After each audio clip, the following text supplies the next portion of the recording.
बच्चों के बर्थडे पर या मम्मा पापा की एनिवर्सरी पर या कोई भी छोटे मोटे फंक्शन पर आप किसी को रिटर्न गिफ्ट देना चाहते हैं तो बहुत ही ज़्यादा यूज़फुल और एकदम यूनिक, बहुत ही आसान तरीके से बनने वाला ये डिज़ाइनर पाउच मैं आपको बताऊंगी, जिसके अंदर हमने 6 कंपार्टमेंट बनाए हैं।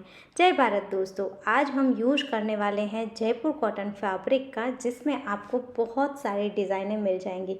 ये वाला कलर डिज़ाइन आप देख सकते हैं, बहुत ही ज़्यादा सुंदर है और इसमें एक राजकुमारी जैसी डिज़ाइन भी बनी हुई है। और सबसे ज़्यादा ट्रेंडिंग और सबसे ज़्यादा सेल होने वाला और सबसे ज़्यादा पसंदगी का ये डिज़ाइन जो हमारे पास 2 कलर में अवेलेबल है, जिसमें से आप बहुत सारी चीज़ें बना सकते हैं। इसमें अगर आपको चेक्स प्रिंट चाहिए तो वो भी मिल जाएगी, और इस तरीके के स्ट्रैप वाले फैब्रिक चाहिए तो उसमें भी बहुत सारे कलर डिज़ाइन मिल जाएंगे। इसमें से आप इस तरीके के बड़े बड़े ऑर्गेनाइज़र बना सकते हैं, या फिर आप बहुत ही ज़्यादा ट्रेंड वाला शॉपिंग बैग बना सकते हैं, या फिर कुछ नया ट्राई करना चाहते हैं तो इस तरीके के छोटे से बैग भी बना सकते हैं। और जैसे मैंने बनाया वैसे पाउच भी ट्राई कर सकते हैं। तो इस पाउच को बनाने के लिए सबसे पहले हमने लिया है नॉन 15 बाय 12 इंच का इसका मेज़रमेंट लिया है। अब इस तरीके से इसे हम फोल्ड करेंगे, जो लंबाई वाली साइड है वहाँ से एक बार फिर से हम इसे फोल्ड कर लेंगे, और फिर देखिए जो खुली साइड है उसके सामने वाले कॉर्नर पर हमें मार्किंग करनी है। सबसे पहले बंद साइड से 3 इंच पर, जो ओपन साइड है वहाँ से 1.5 इंच पर हम मार्क करेंगे, और इस मार्किंग को इस तरीके से हमें लंबा कर लेना है। अब यहाँ ऊपर के साइड पे हम 3 इंच पर ही मार्क करेंगे और यहाँ से इसे लंबा कर लेंगे। अब यहाँ पर खास ध्यान देने वाली बात ये है कि यहाँ से हमें कट नहीं करना है, ऊपर के कॉर्नर से इसे कट करना है। कई बार यहीं पर गलती हो जाती है और फिर समझ में ही नहीं आता कि हमारा प्रोडक्ट सही क्यों नहीं बन रहा है। तो ये हमने कर लिया, कट कर लिया, तो इस तरीके का ये हमारा शेप आ गया, ये हमारा फॉर्मेट तैयार है। अगर आप 10 पीस बनाना चाहते हैं या फिर 50 बनाना चाहते हैं या 5, पहले आपको फर्मा रेडी कर लेना है, और उसी के हिसाब से देखिए मैंने स्क्वायर में ही रबर शीट और फैब्रिक कट किया है, वैसे ही आपको रबर शीट और कपड़ा कट कर लेना है। और फिर इसके साथ जो रेडी पीस था हमारा उसे हम अटैच कर देंगे। चारों ओर सिलाई करके सिल लेना है, फिर साइड से जो भी एक्स्ट्रा है उसे हम कट करके निकाल देंगे। इस तरीके से देखिए तीनों पीस को पहले ही कट नहीं करना है, पहले एक पीस को ही हमने शेप दिया था, फिर बाद में सभी को सिलने के बाद।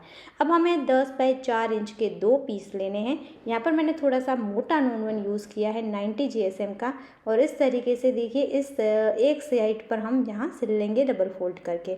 अब इस तरीके से हमें इसे रेडी पीस के ऊपर रखना है, इसके दोनों हाथ जो है वहीं से हम इसे डबल फोल्ड करके रखेंगे, सिल लेंगे, दोनों साइड से भी सिल लेंगे। फिर जो दूसरा पीस था सेम तरीके से इसे भी यहाँ फोल्ड करके हम सिल लेंगे। अब यहाँ पर साइड में जो भी एक्स्ट्रा है उसे हमें कट करके निकाल देना है, यानी कि हम इसे फिर से अच्छे से शेप दे देंगे। अब देखिए इस तरीके से इसे हम उल्टा रखेंगे और यहाँ पर 3.5 इंच पर हम दोनों साइड से मार्क करेंगे।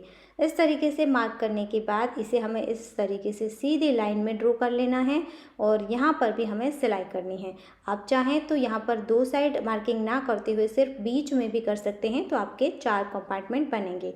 अब यहाँ पर मैंने सिलाई कर ली है, तो आप देख सकते हैं ये हमारे छोटे छोटे यहाँ पर पॉकेट बनकर तैयार हो चुके हैं।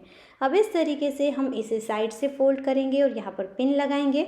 दोनों साइड से मैंने पिन लगा दी है। अब ऊपर की साइड जो भी कपड़ा बच रहा है वहाँ का हमें मतलब जो खाली जगह बच रही है वहाँ का हमें मेज़रमेंट लेना है। और यहाँ पर देखिए ये मेरे 13 इंच हो रहे हैं।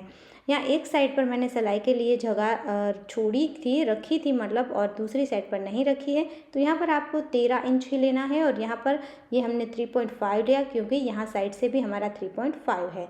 तो देख लिया आपने, समझ लिया होगा कि अगर छोटी बड़ी आप साइज़ करना चाहते हैं तो किस तरीके से मेज़रमेंट ले लेंगे।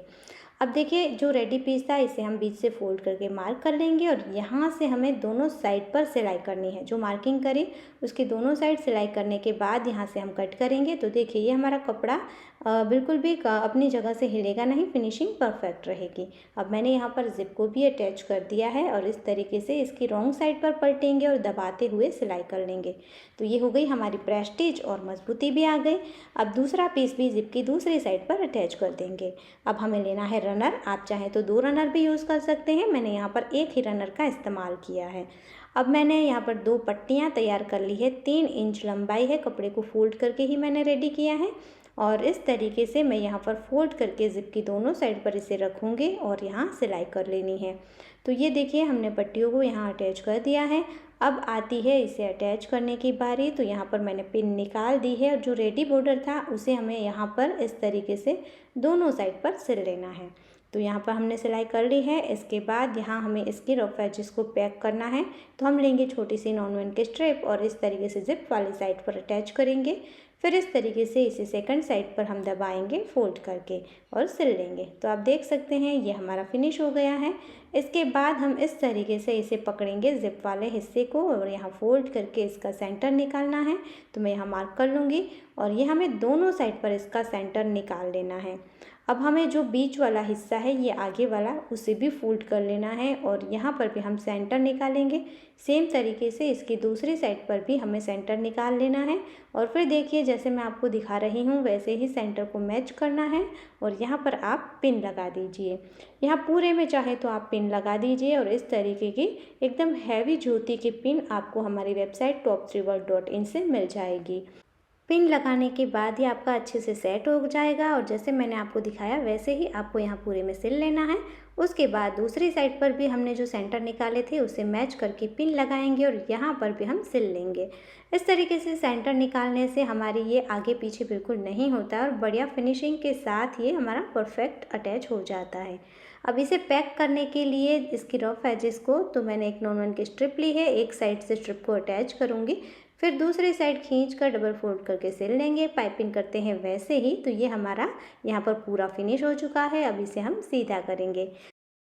सो फ्रेंड आप देख सकते हैं कितना ज़्यादा आसान है इसे बनाना और इसमें ज़्यादा मटेरियल की भी ज़रूरत नहीं पड़ती है। आराम से ये आपका 30 से 40 रुपए में बन जाएगा और मार्केट में इसकी प्राइस 80 से लेके 100 और 150 तक होती है।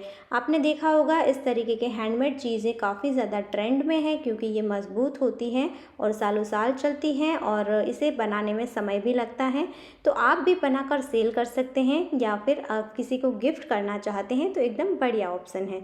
अगर आपके पास कोई भी सामान पड़ा है तो उसका यूज़ कर सकते हैं या फिर आपको किसी भी रॉ मटेरियल की ज़रूरत है बैग बनाने के लिए तो आप हमारी वेबसाइट top3world.in पर जा सकते हैं, जिसकी लिंक आपको चाहिए तो इस वीडियो के डिस्क्रिप्शन में भी मिल जाएगी या फिर आप स्क्रीन पर दिए गए नंबर पर मैसेज भी कर सकते हैं। आप चाहें तो इस पाउच का भी ऑर्डर कर सकते हैं हमारी वेबसाइट से या फिर बैग बनाने के लिए कोई भी रॉ मटेरियल चाहिए तो सब कुछ आपको मिल जाएगा आपके घर बैठे। तो कैसा लगा आज का DIY कमेंट ज़रूर करना। पसंद आया है तो लाइक और शेयर करना बिल्कुल मत भूलना। फिर मिलेंगे एक और यूज़फुल वीडियो के साथ। तब तक के लिए जय भारत।